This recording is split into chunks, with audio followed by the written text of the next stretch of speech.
داعيا إلى الله بإذنه وسراجا منيرا صلوات الله عليه وعلى آله وصحبه وسلم تسليما كثيرا كثيرا. أما بعد فقد قال الله تبارك وتعالى في القرآن المجيد والفرقان الحميد: أعوذ بالله السميع العليم من الشيطان الرجيم. بسم الله الرحمن الرحيم. ونزلنا من السماء ماء مباركا فأنبتنا به جنات وحب الحصيد والنخل باسقات لها طلع نضيد رزقا للعباد فأحيينا به بلدة ميتا كذلك الخروج. وقال تعالى: أعوذ بالله السميع العليم من الشيطان الرجيم. بسم الله الرحمن الرحيم. حميم تنزيل من الرحمن الرحيم. كتاب فصلت آياته قرآنا عربيا لقوم يعلمون بشيرا ونذيرا فأعرض أكثرهم فهم لا يسمعون. آمنت بالله صدق الله مولانا العظيم وصدق رسوله النبي الكريم. بزرگوں، تمام تعریفیں اللہ رب العزت کے لیے ہیں جو بڑا مہربان اور نہایت رحم والا ہے۔ لامحدود درود ہوں میرے اور آپ کے آقا سیدنا احمد المجتبی محمد المصطفیٰ رسول اللہ صلی اللہ علیہ وسلم کی ذات بابرکات پر، جو شفیع المذنبین اور رحمت للعالمین بن کر آئے۔ اس مختصر سی حمد و صلات کے بعد اللہ تبارک و تعالی کا پاک ارشاد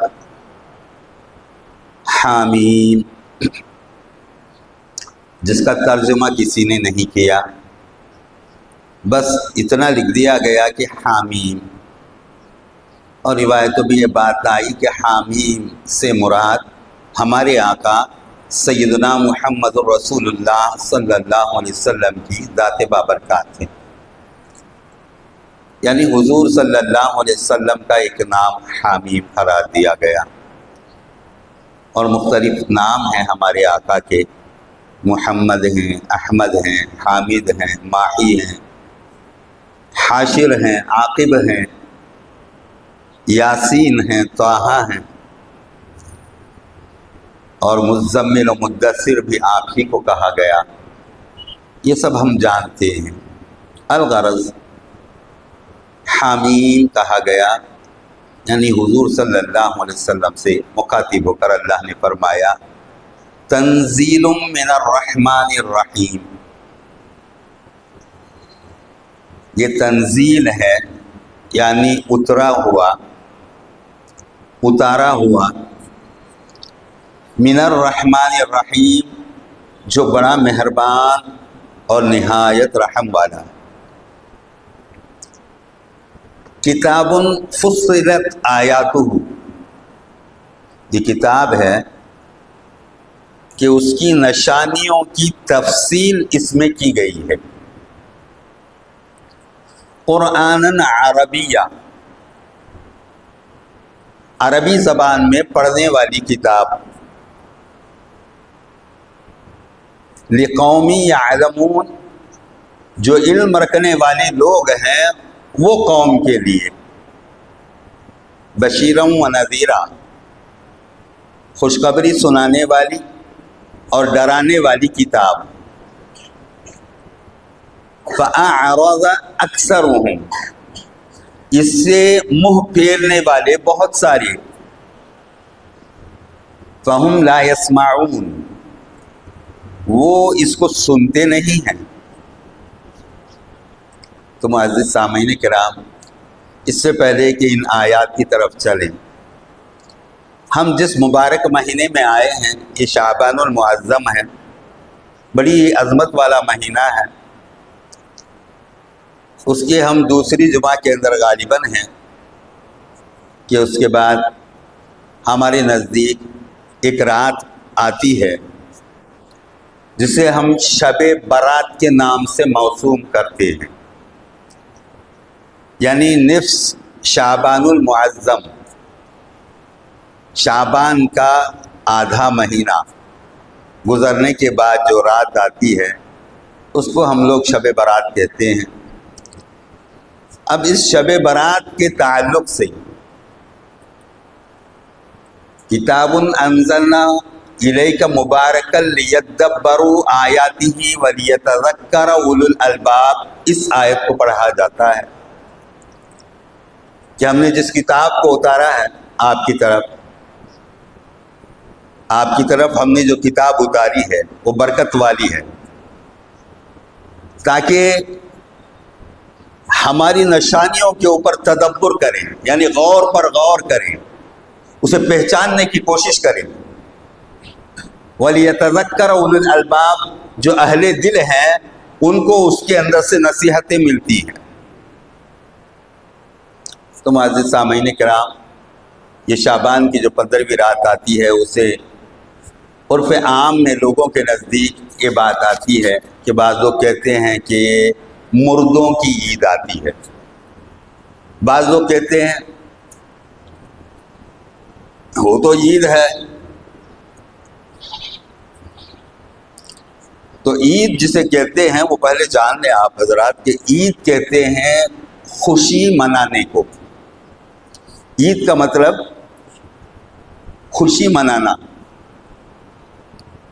اب وہ جو رات آتی ہے اسے ہمارے نزدیک، لوگوں کے نزدیک یہ بات آئی کہ ایک لفظ استعمال کیا گیا شب برات۔ شب بولتے ہیں رات کو اور برات کہتے ہیں چھٹکارے کو۔ شب برات کا مطلب ہے چھٹکارے کی رات، جہاں اللہ تعالیٰ چھوٹ دے بندوں کو۔ وہ اس وجہ سے کہا گیا کہ احادیث میں یہ بات آئی کہ رحمت للعالمین صلی اللہ علیہ وسلم ایک رات، دیکھیے اس کے اندر شعبان کی 15ویں کا تذکرہ نہیں ہے، علماء کے اندر بحث و مباحثے ہیں کہ ایک حدیث ضعیف ہے، وہ حدیث ضعیف ہے، یہ حدیث ضعیف ہے، اس سے ادھر سے حدیث آئی ہے، ادھر سے حدیث آئی ہے، اس میں شعبان کا تذکرہ نہیں ہے، وغیرہ وغیرہ۔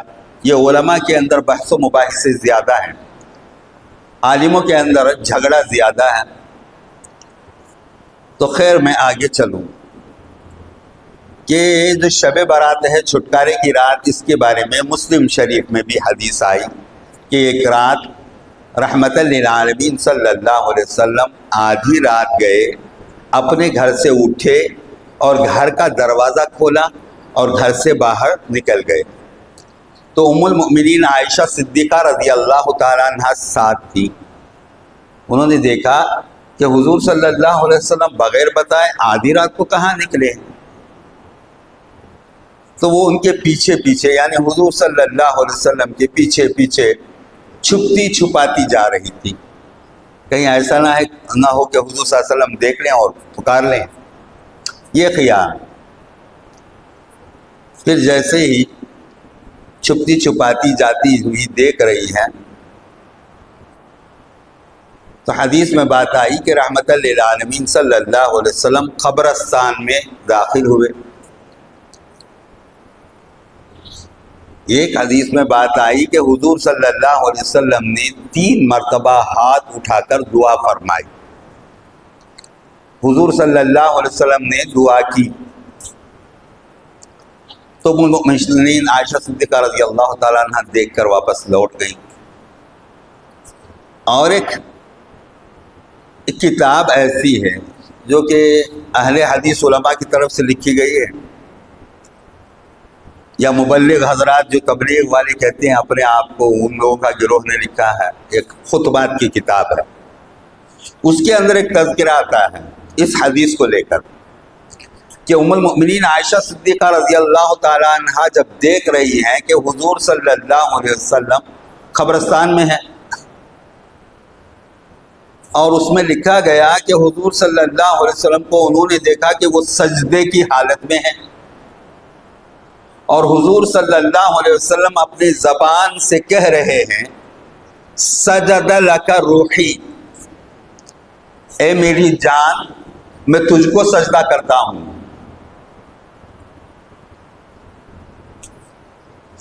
تو اب علماء نے اس میں اختلاف پیدا کیا کہ حضور نے اپنی روح کو سجدہ کر دیا تو ہر کوئی یہی خیال کر بیٹھے گا، یا کچھ بھی تذکرے ہوں علماء کے بحث و مباحث سے۔ حدیث میں بات آئی کہ حضور صلی اللہ علیہ وسلم نے اپنے دونوں ہاتھوں کو بلند فرمایا قبرستان میں کھڑے ہو کر آدھی رات کو، اور آپ نے دعا کی، ایک بار نہیں 3 مرتبہ آپ نے دعا فرمائی ہاتھ اٹھا کر۔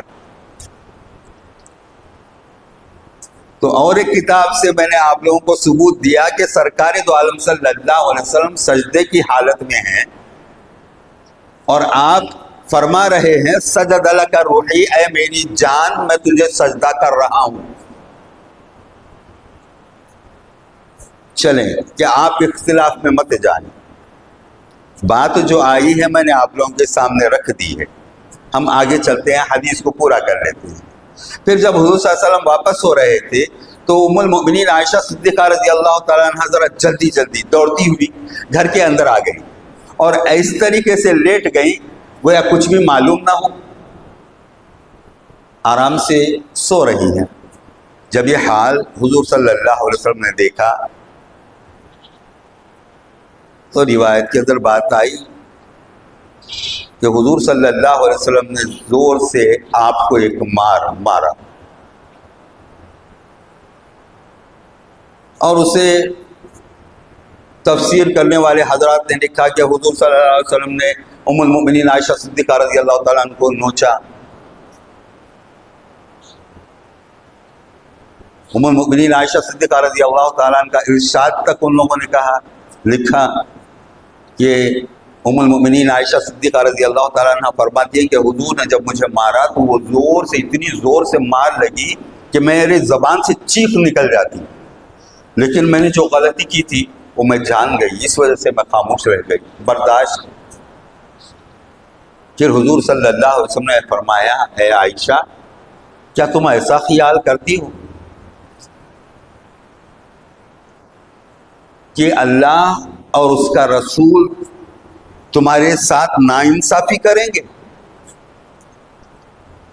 یعنی جس خیال سے ام المؤمنین عائشہ صدیقہ رضی اللہ تعالیٰ عنہ حضور کو دیکھتے ہوئے چھپ چھپ کر کے جا رہی تھی، اس کا تذکرہ حضور صلی اللہ علیہ وسلم نے فرمایا کیا تم ایسا خیال کرتی ہو کہ اللہ اور اس کا رسول تمہارے ساتھ ناانصافی کرے گے؟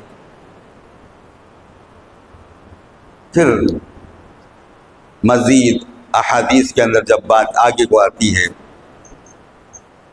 تو حضور علیہ الصلوۃ والسلام کا ارشاد آتا ہے کہ حضور صلی اللہ علیہ وسلم فرماتے ہیں کہ اے عائشہ آج جبرائیل علیہ السلام میرے پاس آئے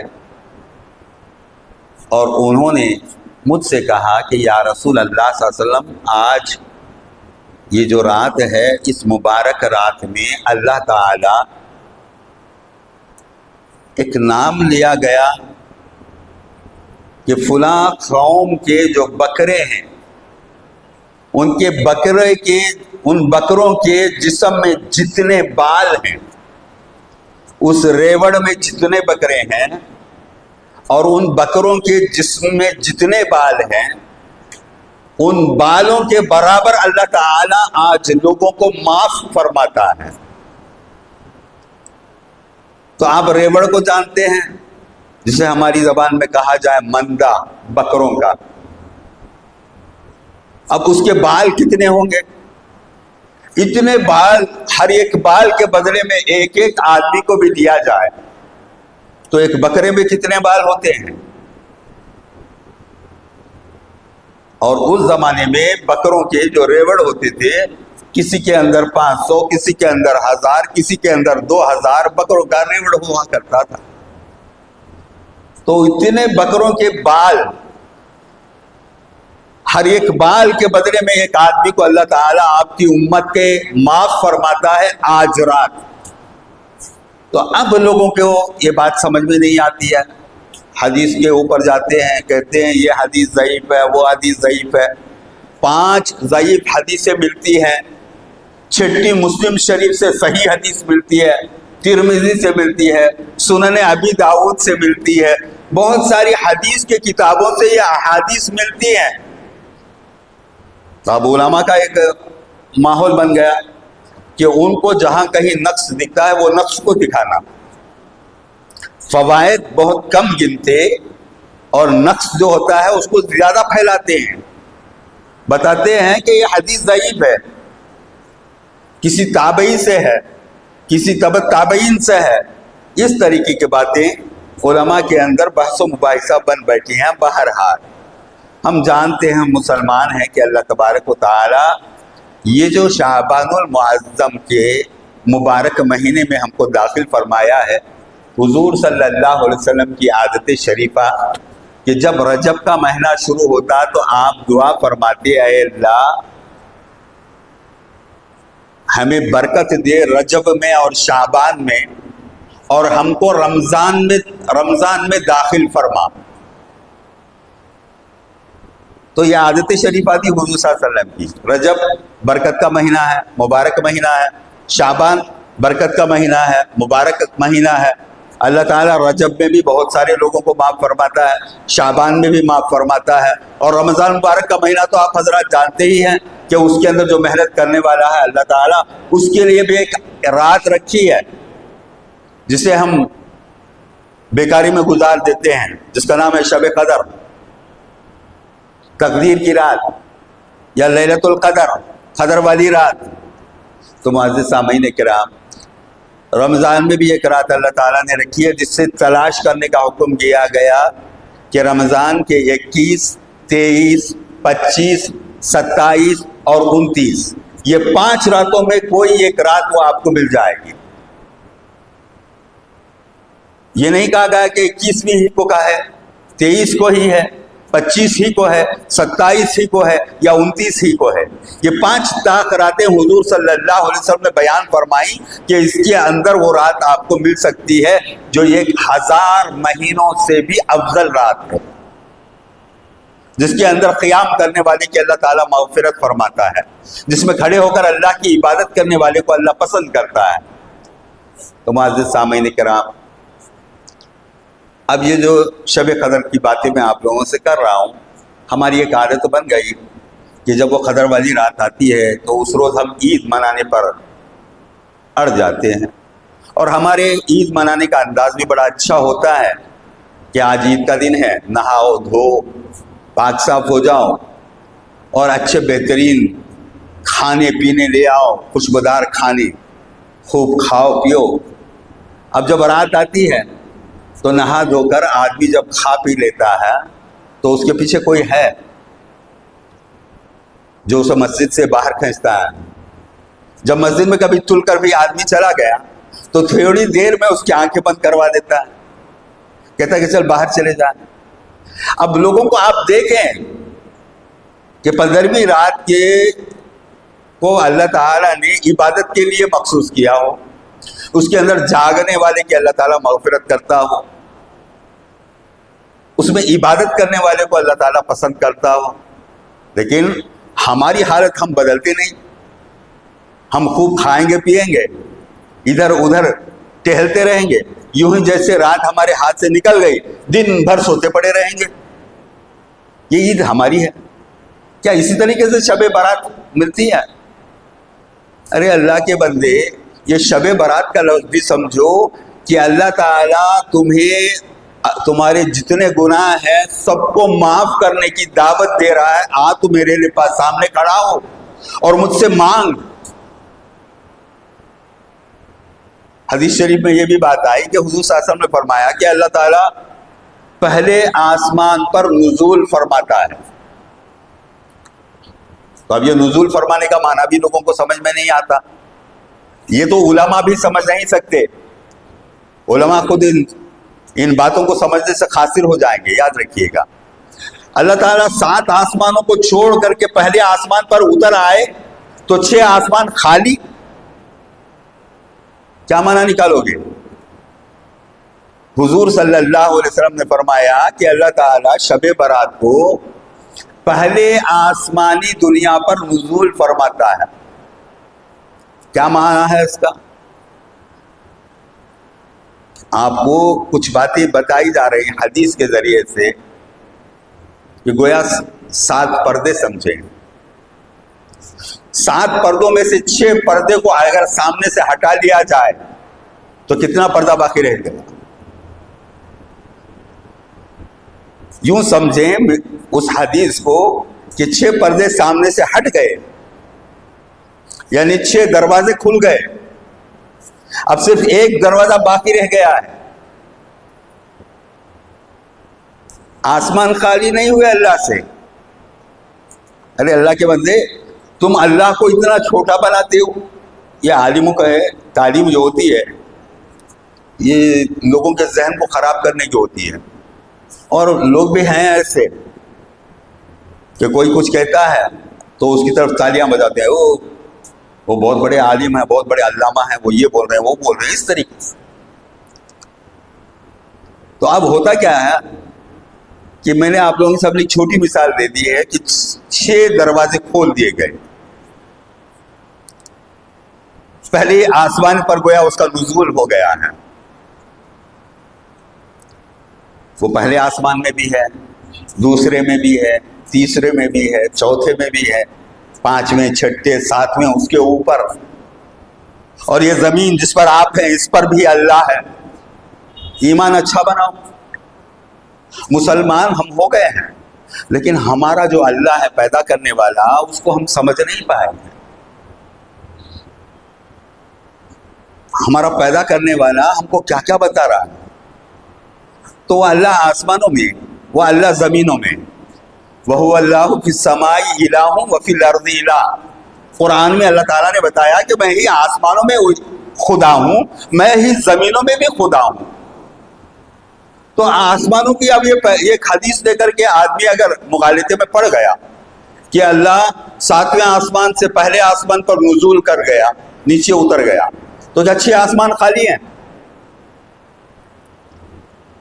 ارے اللہ کے بندو، اللہ ایسا نہیں ہے جیسا تم سوچتے ہو. اللہ کی ذات ہر جگہ ہے. اب جگہ کی جہاں بات آئی تو جاہلوں نے اسے ایسی ایسی باتیں بنائی کہ اللہ کی پناہ، اللہ حفاظت میں رکھے. اس کو لوگ عالم سمجھ کر کے سن رہے ہوتے ہیں. وہ عالم نہیں، اتنا بڑا جاہل ہوتا ہے کہ اسے جگہ کا معنی سمجھ میں نہیں آیا. دیکھیے میں آپ لوگوں کے سامنے کچھ آیتوں کا تذکرہ کرتا ہوں. اگر آپ جگہ کو پہچان سکتے ہیں تو جگہ کو پہچانیں. اللہ تعالیٰ نے قرآن مجید کے اندر قسم کھائی، لا اقسم بہذا البلد. قسم ہے اس زمین کی یا وہ خطے کی، یعنی اس زمین کے ٹکڑے کی یا اس گاؤں کی. بلد کا معنی زمین کا نکلتا ہے، زمین کا ایک حصہ. تو اللہ نے قسم کھائی، لا اقسم بہذا البلد وانت حل بہذا البلد. اے محبوب صلی اللہ علیہ وسلم، آپ جس پر چلتے پھرتے ہو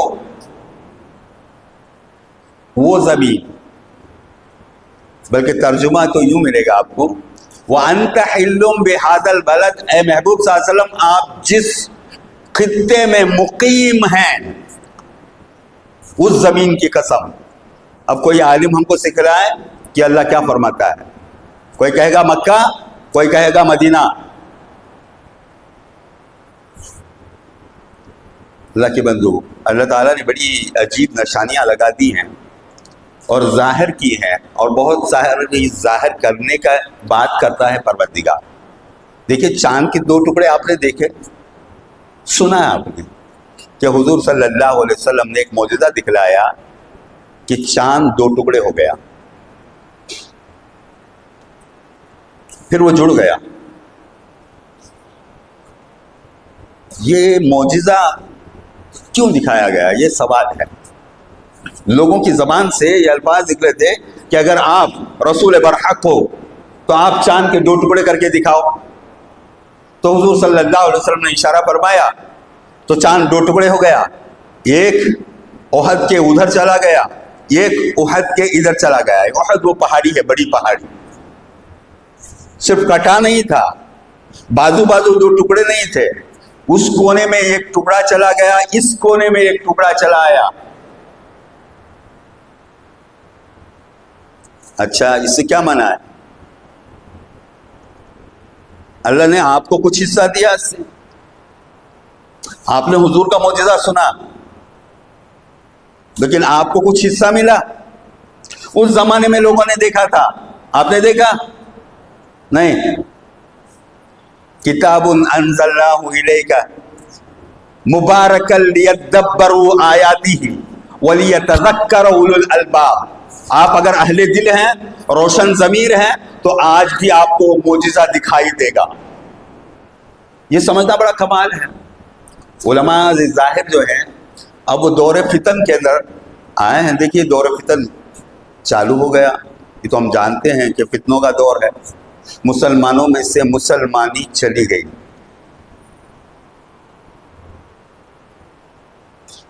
مسلمانوں میں سے مسلمانی نکل گئی ہے. کہاں کون ہے مسلمان؟ آپ غور کر کے دیکھیں.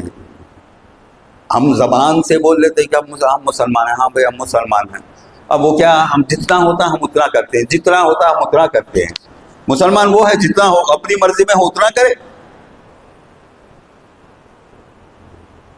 اللہ کے بندو, اللہ تعالیٰ نے فرمایا, دیکھیے انہی آیات کو پڑھ لیتے ہیں, اس کے اندر سے ایک تذکرہ لاؤں. لا اقسم بہذا البلد وانت حل بہذا البلد. اے محبوب صلی اللہ علیہ وسلم, آپ جس زمین پر قیام کرتے ہیں اس زمین کی قسم, اس زمین کی قسم جس پر آپ مقیم ہیں, آپ مکانت جس پہ کرتے ہیں وہ زمین. لا اقسم بہذا البلد وانت حل بہذا البلد ووالد وما ولد. باپ اور اس کی اولاد کی قسم. کیوں؟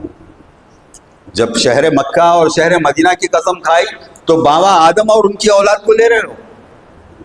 ووالد وما ولد, باپ اور اس کی جو اولاد ہے اس کی قسم.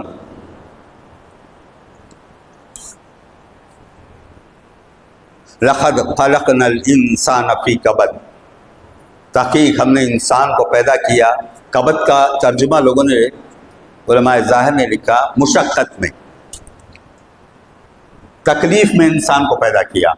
اس کی تفسیر کرتے پر جب اڑے تو انہوں نے کہا کہ انسان جیسا پیدا ہوتا ہے وہاں سے تکلیف کے اندر مبتلا ہوتا ہے. بچہ اگر دودھ پینا ہے تو اس کو رونا پڑتا ہے, تب جا کر کے ماں دودھ پلاتی ہے. تو زندگی بھر جو انسان کو تکلیف آتی ہے, یہ تکلیف مراد ان لوگوں نے لی ہے, علماء ظاہر نے, ہم نے نہیں. لقد خلقنا الانسان فی احسن تقویم کا بھی جاننا ضروری ہے کہ اللہ تعالیٰ نے فرمایا کہ ہم نے انسان کو بہت حسین طریقے سے پیدا کیا ہے. اب تم مشقت کی بات کر رہے ہو. لقد خلقنا الانسان فی کبد ایحسب ان لن یقدر علیہ احد. انسان کیا حساب لگاتا ہے کہ میرے اوپر کوئی کنٹرول کرنے والا نہیں ہے. آپ آیت کے ترجمے کو سنیں. ایحسب الانسان, انسان کیا حساب کرتا ہے, اللہ یقدر علیہ احد, کوئی ایک اس کے اوپر اقتدار رکھنے والا نہیں ہے, کوئی مقتدر نہیں ہے اس کا. اپنے آپ کو آزاد سمجھتے ہو. تو میں نے کئی مثالیں دی ہیں لوگوں کے سامنے کہ آدمی پہلے پڑھ کے سمجھے. ہاں, ہم جس دین پر ہیں, حضور صلی اللہ علیہ وسلم کی امت میں اللہ تعالیٰ نے جو ہم کو پیدا کیا ہے, اس میں تو خدا کی قسم جب میں اپنے آپ کو دیکھتا ہوں تو اتنا ناشکرا میں خود لگتا ہوں اپنے آپ کو, اس کی کوئی حد نہیں. اللہ حفاظت فرمائے مسلمانوں کی. بڑی ناشکری کی ہے ہم نے اسلام کی اور حضور صلی اللہ علیہ وسلم کی دین کی, عطاؤں کی. تو آگے چلوں کہ اللہ تعالیٰ نے فرمایا کہ انسان یہ حساب لگاتا ہے کہ اس کے اوپر کنٹرول کرنے والا کوئی نہیں. تو تم اپنی مرضی سے زندہ رہنا چاہتے ہو تو یہ اللہ کی دیتی ہوئی جو سانسیں ہیں نا, اس کو چھوڑ دو. یہ اللہ دے رہا ہے سانس، آپ کے کنٹرول میں ہے سانس، اور یہ سانس جب دبوچ لی گئی تو انسان ختم. آپ کی جان آپ کے کنٹرول میں نہیں ہے. آپ جسم کو لے کر کے بہت زور سے کہتے ہو، جیسے قوم سمود نے کہا تھا، قوم عاد اور قوم سمود نے کہا تھا ہم سے زیادہ طاقت والا کون ہے؟ تو اللہ نے فرمایا جس نے تم کو پیدا کیا وہ تم سے بہت زیادہ طاقت والا نہیں ہے کیا؟ تو یاد رکھیے کہ انسان اپنے ذہن کو ایسا بناتا چلا، اور یہ علماء کو لے کر کے چند ایسے مسائل میں گھرے کہ ایک مسلمان دوسرے مسلمان کو سلام کرنے سے رک رہا ہے اور یہ خیال کر رہا ہے کہ میں مسلمان ہوں. حضور صلی اللہ علیہ وسلم نے فرمایا بہترین اسلام کیا ہے؟ تو حضور علیہ السلام نے فرمایا سلام کو پھیلانا، کھانا کھلانا، یہ دو کام اسلام کے ہیں. آپ یہ دو کام میں کیا کر رہے ہیں دیکھیے. کسی کوئی سمجھ میں آیا پہچان کا اس کو سلام کرتے ہو، جو سمجھ میں نہیں آیا اس کی طرف ہاتھ نہیں اٹھتا. دوسری جماعت کا ایک جماعت والا دوسری جماعت کو کرے تو وہ اکڑ کر کے چلے. کیا ہے یہ؟ اسلام ہے. ہم نے احکامات کو، اللہ کے حکموں کو پیٹ پیچھے ڈالا، ماں باپ کی نافرمانیاں ہم نے کی ہیں، کسی کا حق ہم نے ادا نہیں کیا. آپ غور کر کے دیکھو، یہ ایک اللہ کے حقوق ہیں وہ بھی ضائع، حقوق العباد وہ بھی ضائع. کر کیا رہے ہو؟ ہاں، اور ایک مثال بھی میں نے آپ لوگوں کے سامنے یہ رکھی کہ ہم فلسطین کے بارے میں سن رہے ہیں. کس نے نہیں سنا فلسطین کے بارے میں؟ چھوٹے چھوٹے بچوں کو قتل کیا جا رہا ہے بھوک اور پیاس سے. خدا کی قسم رمضان میں آپ لوگ محسوس کرنا، رمضان جو آ رہا ہے کم از کم اس میں تو محسوس کرو کہ اللہ نے رمضان کا مہینہ دیا. جب افطاری کا وقت آتا ہے تو کیسے دوڑتے ہو تو کچھ کھانے پینے کے لیے مل جائے. جن کو پانی صحیح میسر نہیں ہے گندا پانی پیے. یہ حالت فلسطین کے مسلمانوں کی. بمباریاں، نہ صحیح بچھونا ہے، نہ گھر ہے، نہ تکیا ہے، نہ پہننے کے لیے کپڑے ہیں، پھر بھی ہم کہہ رہے ہیں کہ آپ مسلمان ہیں. دیکھیے اور مثال دوں کہ کل رات ہم نے ایک بات سنی کہ بڑی شاندار ترپاتور کے اندر، شہر ترپاتور کے اندر بڑا شاندار معاملہ کچھ حل ہو. اب اس کا ثواب جائیں گے اللہ کی بارگاہ میں لینے اور بزرگوں کے پاس جا کر کے وصول کریں گے کہ ہم نے رات بھر قوالی بجائی ہے.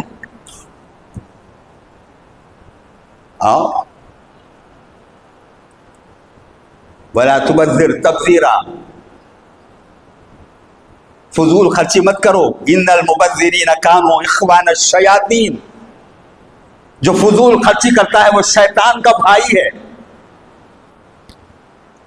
ایک تو ساری رات بیکار گئی، پوری رات گزاری ہے لوگوں نے ناچنے کودنے میں، اور اسے اعراض کا نام دیا گیا. اب دیکھیں کہ شب برات جو ہمارے پاس آ رہی ہے کل پرسوں، اس میں کتنے مسلمانوں کا کیا حال ہوتا ہے آپ دیکھنا. کون اللہ تعالیٰ سے مغفرت حاصل کرنے کو بیٹھا؟ کس کو پڑی ہے اللہ سے؟ تو معزز سامعین کرام، کاش کہ اتنا پیسہ ان غریب لوگوں کے لیے چلا جاتا چندے کے طور پر، کچھ کھانے پینے کو ان کو مل جاتا. اگر وہاں تک نہ جاتا تو صحیح یہی پر آپ کو اتنے سارے لوگ ملیں گے جو فاقہ کش ہیں ابھی بھی، جن کی مدد ہو سکتی ہے. تو یہ سب حالتیں جب دیکھتے ہیں، معاشرے پر جب نگاہ ہماری جمتی ہے تو ہم کو یہ کہنا پڑتا ہے کہ بھائی ہم جو غلطیاں کر رہے ہیں یہ غلطیاں ہیں، اس کو مانو، صحیح کام کرو، اچھا کام کرو جس سے اللہ راضی ہو جائے، اللہ کے رسول صلی اللہ علیہ وسلم راضی ہو جائے. اب شب برات میں رات بھر چائے پانی ادھر ادھر بات چیت گپے یہ سب کرتے پھرو گے. اگر ایسا کرنے سے بہتر ہے کہ آپ رات کو جتنا ہو سکتا ہے وہ اتنی عبادت کریں اور آرام سے لیٹ جائیں. پھر سحری کی نیت کریں. سحری سنت ہے. آپ کا جو مغرب کا کھانا ہے عشاء کا جو کھانا ہے وہ کھانا باقی رکھیں, تب آپ جاگ سکتے ہیں اور سحری کے وقت میں وہ کھانا استعمال کریں سحری کی نیت سے. سحری کے ساتھ روزہ رکھیں, 15ویں کا روزہ اللہ کے لیے رکھیں. کیا ابھی بھی ہم کو وقت نہیں آیا کہ ہم اللہ کے رسول کے ہو جائیں؟ کیا ہم ہمیشہ ایسے ہی رہیں گے؟ جتنے بولنے والوں نے بولا, بتانے والوں نے بتایا, ہماری غلطیاں ہمارے سامنے رکھی, لیکن ہمارے دل پتھر بن گئے. کیا منہ دکھاؤ گے اللہ کے رسول صلی اللہ علیہ وسلم کو, جس روز خدا کی قسم جس روز کے سرکار کی بارگاہ میں تم امتی کہلا کر کے سامنے لایا جائے گا, کون سا چہرہ لے جاؤ گے؟ ہم ہیں, ہمارے چہرے جائیں گے وہاں. ہم تو وہ بڑے آزاد لوگ ہیں, ہم اپنی مرضی سے زندگی بسر کریں گے. تو معلوم کریں جو ایسا خیال کر کے اپنی زندگی کے اوقات کو بیکار کر لیتا ہے تو اللہ تعالیٰ اسے جوانی کے بارے میں سوال کرے گا, تیری جوانی تو نے کہاں گنوائی بتا. پھر اس کے بعد تو جس گھر کا مالک تھا تیری اولاد پر تو نے کیا کیا وغیرہ وغیرہ. یہ سب باتیں یوں خیال کرے کہ اللہ تعالیٰ کی بارگاہ میں ہم پکڑے جائیں گے, اللہ کی بارگاہ میں ہم پکڑے جائیں گے. ہمارے پاس کوئی جواب نہیں ہے کہہ دیں کہ, یا کوئی کہہ دے کہ میں نے رات بھر قوالی کے اندر گزار لیا, یا اللہ وہ تو ثواب کا کام تھا. ارے اللہ کے بندے, یہ کیا ہے؟ کیا ہو رہا ہے مسلمانوں کو؟ کتنا پیسہ خرچ کر رہے ہو؟ کہاں کہاں پیسہ اڑاتے ہو؟ ہاں, گھر میں دال پانی کا پہلے بندوبست کرو. اگر تمہارے گھر میں ہے تو بازو کا جو پڑوسی ہے نا اس کے بارے میں سوال کرے گا اللہ تعالیٰ, تمہارا پڑوسی کیوں بھوکا تھا, تو اس کا خیال کرو, اسراف مت کرو. بھوکوں کو کھانا کھلانا, ننگوں کو کرتے پہنانا, کسی نے گردن پھنسا لی ہے تو اسے آزاد کروانا, کسی بیمار کی مدد کرنا, کسی کو دوائی خرید کر کے دینا, یہ سب کام ہم کو دیے گئے ہیں, لیکن ہم نے اس کو کہیں اور اڑا دیا. یہ خیال کر لیا کہ یہ ہماری بہت بڑی بات ہے. خیر, اللہ توفیق دے. بہرحال یہ دور فتن ہے, اس کے اندر بڑی بڑی آزمائشیں آئی ہیں. اب وہ آزمائش کا آخری دورہ ہمارے نزدیک ہے. اب اس سے بڑا ایک دور آنے والا ہے, اس میں ایمان بچانے کے لیے اچھے اچھوں کے لالے پڑ جائیں گے. آپ یہ مت سمجھیں کہ ہم بچ جائیں گے, یاد رکھیے. اسے بتایا جاتا ہے کہ ایک تھا احلاس, وہ تو دور فتن وہاں سے شروع ہوا, حضرت عثمان غنی رضی اللہ تعالیٰ عنہ کے دور سے 1300 سال تک وہ چلا. یہ فتنہ 1300 سال چلا ہے. اسی کے اندر کربلا بھی, فتنہ احلاس, پھر سرا, یہ جو نجد کو تبدیل کر کے سعودی بنا لیا گیا, حجاز مکہ جو پایا تخت تھا اس کو تبدیل کر دیا گیا, نجدیوں نے اس کا نام دوسرا بنا لیا, عبد الرحمن, عبد العزیز. پھر وہ سعود جو آیا وہ آل سعود نے برطانیہ کی حکومت کے ساتھ جم کر کے اس کا نام سعودیہ, المملکۃ العربیۃ السعودیہ رکھا. یہ سرا کا چل رہا ہے, مسلمان کو مار رہا ہے, سعودی عرب یمن پر بمباریاں کرتا ہے. یہ سب ہمارے نگاہ کے سامنے نہیں آتے, کیونکہ ہم کو ہمارے ہاتھ میں جو فون آ گیا تو ہمارے دماغ میں چکر کچھ اور آ گیا. ہم کو جو چاہیے وہ دیکھیں گے, جو ضرورت ہے وہ دیکھنے کا نہیں. تو یہ حال ہمارا ہم نے بنا لیا ہے. خیر, اور آگے چلوں کہ اس کے بعد بھی ایک آنے والا ہے, وہ ہے دہیمہ. ایک ایسا فتنہ ہے العمى, اندھاپن. اس کے اندر آدمی صبح کو مسلمان رہے گا، شام کو کافر ہو جائے گا. جو شام کو کافر ہے وہ صبح کو، جو شام کو مسلمان ہے وہ صبح کو کافر ہو جائے گا. ایمان والے کا ایمان چلا جائے گا، صبح کو ایمان والا شام کو کافر. کفر کی حالت میں مرا تو جہنم میں جائے گا. دیکھیے اس کے انشاءاللہ کبھی موقع ملے تو میں آپ لوگوں کے سامنے اس کی تفصیل بھی لاؤں. جو احادیث نبوی صلی اللہ علیہ وسلم سے ثابت ہے، مسلمانوں کو تو صرف انگلیاں ہلانا، وہ ہاتھ باندھنا، یہ شیعہ، سنی، تبلیغ، توحید، سنی، یہ جتنے ہیں نا، یہ سب گروہ بندیاں بنا بنا کر کے علماء نے ہمیں خراب کیا ہے. قرآن اور احادیث ہمارے ہاتھ سے نکل گئے ہیں. اللہ کے رسول صلی اللہ علیہ وسلم کی محبت ہمارے ہاتھوں سے نکل گئی ہے. ہم کیا خیال کرتے ہیں کہ ہم بڑے سمجھدار ہیں؟ تو یاد رکھیے اللہ کی بارگاہ میں کھڑا ہونا ہے. یوں آپ سوچ بھی نہیں پائیں گے کہ ابھی ہم سن رہے تھے، اچانک ہم کو اٹھا کر کھڑا کر دیا، پروردگار یہاں آ گئے، ہم کھڑے کیسے چلیں؟ پلسرات پر سے گزرنا ہے، 500 سال کا راستہ ہے، بال سے باریک تلوار سے تیز، ہر کسی کو چلنا ہے. آپ کے پیروں میں طاقت ہے، آپ چلیں گے اس پر؟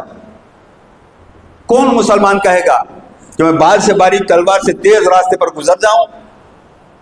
وہ ایک حالت ایمان ہے جو انسان کو بچا کر لے جائے گی، بلکہ اللہ کی رحمت ہے جو اسے کھینچ لے گی. یہ ہمارے خیالات سے ہم نہیں جائیں گے.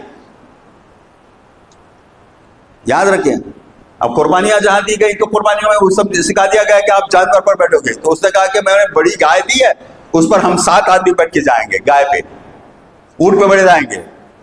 تم اونٹ پہ بیٹھو، گھوڑے پہ بیٹھو، کسی بھی جانور پہ بیٹھو. اونٹ، گھوڑا، یہ قربانیوں کے جو جانور ہیں نا، وہ ایک طرف رکھو. تم کیا خیال کرتے ہو اونٹ کے بدلے میں اونٹ وہاں آئے گا، آپ کو بٹھا کے لے جائے گا؟ ارے تمہارے دل کی جو نیت تھی کہ تم نے اللہ کو راضی کرنے کے لیے قربانی کیا ہے، تو اللہ تعالیٰ اس کو پسند کر لے گا، اسے ایک شکل بنا کر بھیجے گا تمہارے پاس.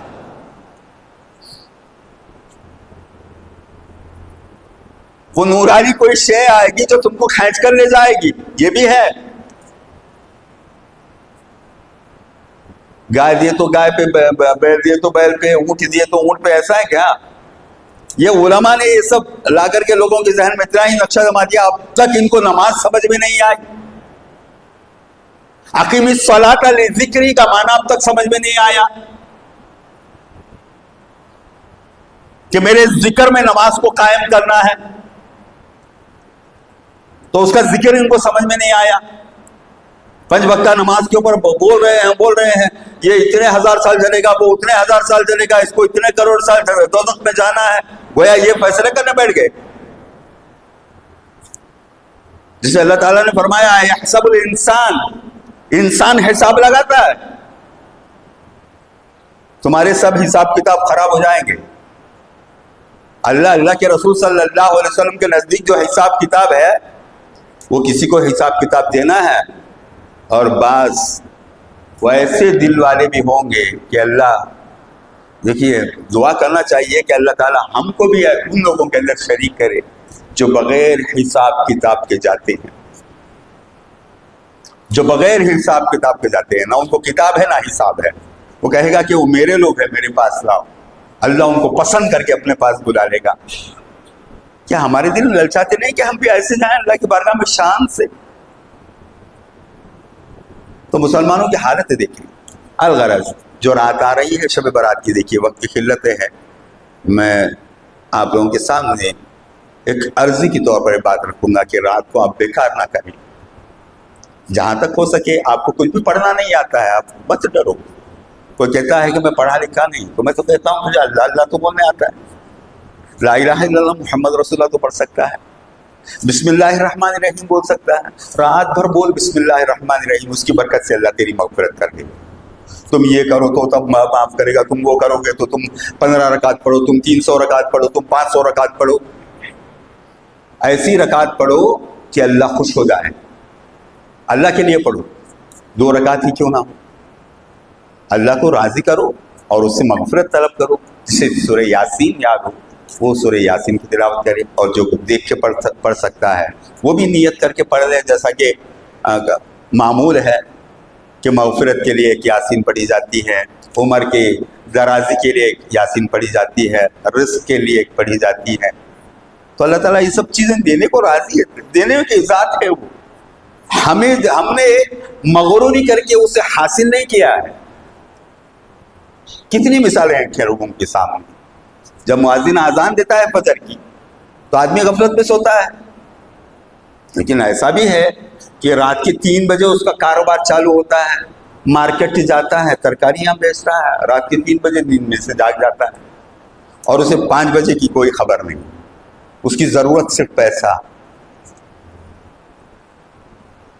یاد رکھیے پیسہ ضرورت ہی کی چیز ہے، لیکن دل میں مت اتارو اس پیسے کو. تو اللہ تعالی ہمیں آج جو ہم نے پڑھا ہے سنا ہے اسے سمجھنے کی توفیق نصیب فرمائے، اور ہمیں اس برکت والی رات میں اللہ تعالی ہمیں بھی قیام کا موقع نصیب فرمائے، ہمارے کھڑے ہونے کو قبول فرمائے، ہماری ٹوٹی پھوٹی باتوں کو قبول فرمائے، امت مسلمہ کی اللہ تعالی اصلاح فرمائے، دین کا فہم نصیب فرمائے، حضور صلی اللہ علیہ وسلم کی بے پایا محبت ہمیں نصیب فرمائے، سرکار عالم صلی اللہ علیہ وسلم کے صدقے میں اللہ ہمارے گناہ کبائر و صغائر کو معاف فرمائے. آپ صلی اللہ علیہ وسلم کے طفیل ہم تمام کو اللہ والوں کی صحبت نصیب فرمائے، ان اللہ کے نیک بندوں سے اللہ تعالیٰ تمام کو فیضیاب فرمائے. وآخر دعواہم الحمدللہ رب العالمین. بارک اللہ لنا ونفعنا وإیاکم بالآیات والذکر الحکیم. انہ تعالی جواد کریم ملک قدیر بر رؤوف رحیم ورب حکیم.